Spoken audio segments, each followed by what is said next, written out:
Women have worn earrings from the earliest times. But today we not only have earrings for men, but nose rings, lip rings, navel rings.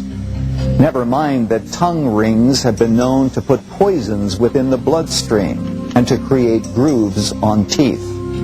Now, it's not my intention to make a definitive yes or no statement about these modern trends. It is, however, my express intention to say that today's emphasis on appearance and the lengths to which people are willing to go to be noticed is a sign that our culture's values have drifted far from the security that comes from knowing God and submitting to His ownership.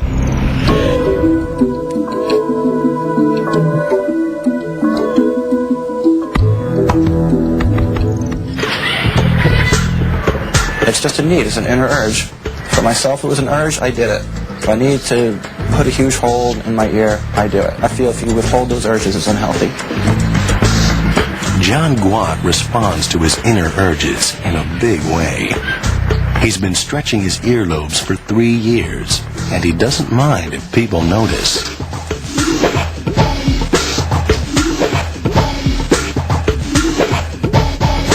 But John doesn't just put holes in himself. He pierces other people for a living.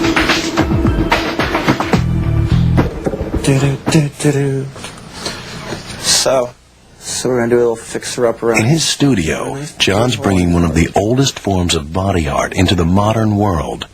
Every week, dozens of people come in to be pierced, and they do it for countless reasons. Piercing is kind of like the grocery store at this point. Everyone comes to me. You know, cops, crooks, dancers, violinists, opera singers, movie stars. I don't care if they do it for fashion or for fun, or to play some role model of some modern primitive tribesman, if they had a dream about it. These are true story things I get. I've always saw magazines of tribes, and I've always thought it was just beautiful. My lips, I just love them. They feel great. I play with them all the time. And my tongue, that's just my heart. I love my tongue. It's just, I've been stretching for 3.5 years. I just love it. I love shocking people with it. People stare at me, they're I stick out my tongue at them. I love the feeling, the adrenaline rush. I love how it looks. And, I mean, it does make me happy, but my piercings aren't me. I could take them out and I'll still be the same person. I'm who I am. If a person doesn't like it, oh well. I started pretty young with the ears, and then just went from there. It just seemed more natural, and I liked the way it looked. It's not for everyone. I mean, if you want to do it, it's your own prerogative. The same as if somebody wants to modify themselves in any way. I'll go on. Where, I don't know. And where it ends, no one's going to know.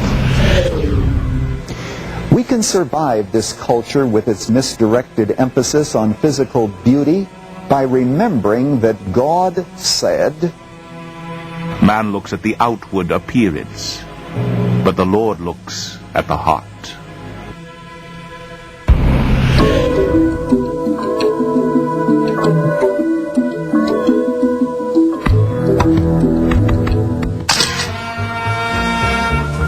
Our standards of beauty changed with time. In the 20s, it was the boyish look of the flapper. Later, curves reappeared, and women worked hard to make the most of their endowments.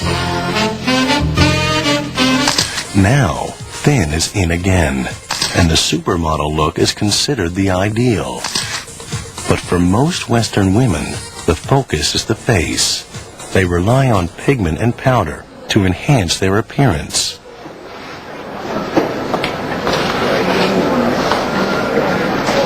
In the United States alone, they spend billions of dollars on cosmetics every year. Not so dark. Maybe like that. Yeah, that would be pretty on you. Actually, that'd be great. Pamela Hanschild is a makeup artist who helps women design the right look. I think women are getting really savvy and really learning how to put on their makeup and knowing how to do it so it doesn't look like makeup. It looks like them, only better. Sometimes they have a problem that they want to camouflage. Sometimes they're coming out of a a divorce or whatever, and they're looking for something to make themselves feel better and look better. I think makeup is like medicine, you know, it should make you feel better.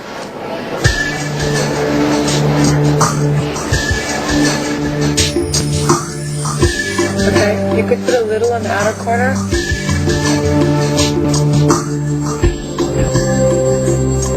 Let's put a little mascara on, not a really complete. Just look down. That's great.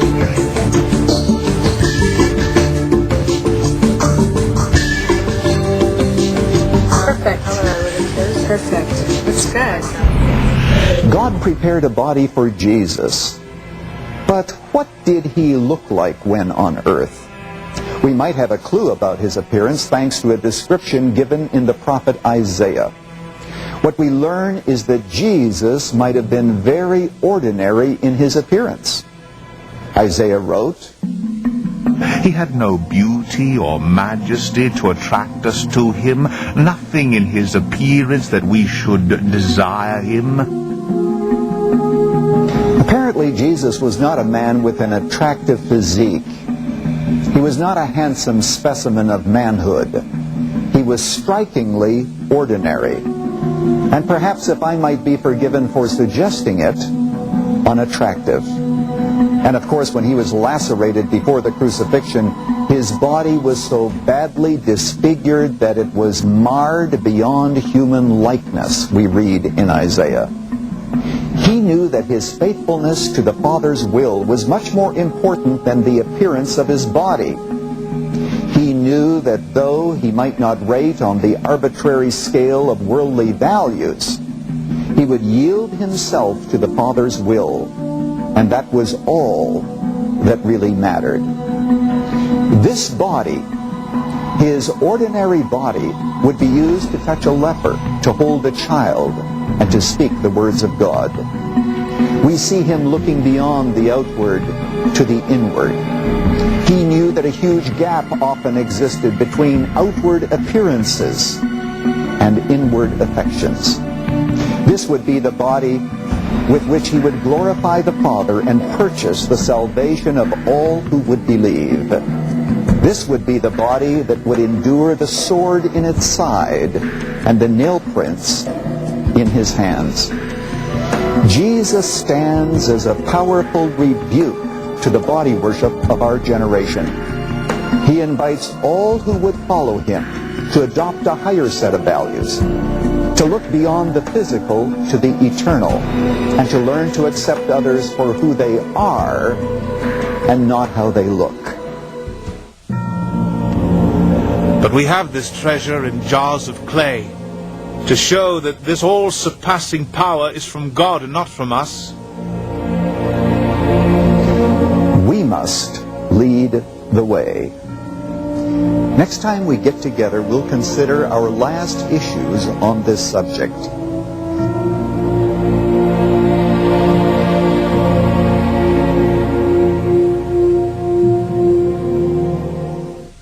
But until then, let me leave you with these words from the Apostle Paul.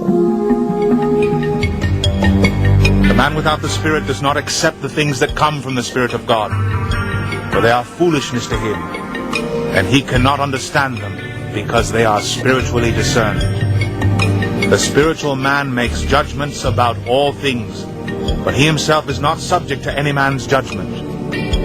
For who has known the mind of the Lord that he may instruct him? But we have the mind of Christ.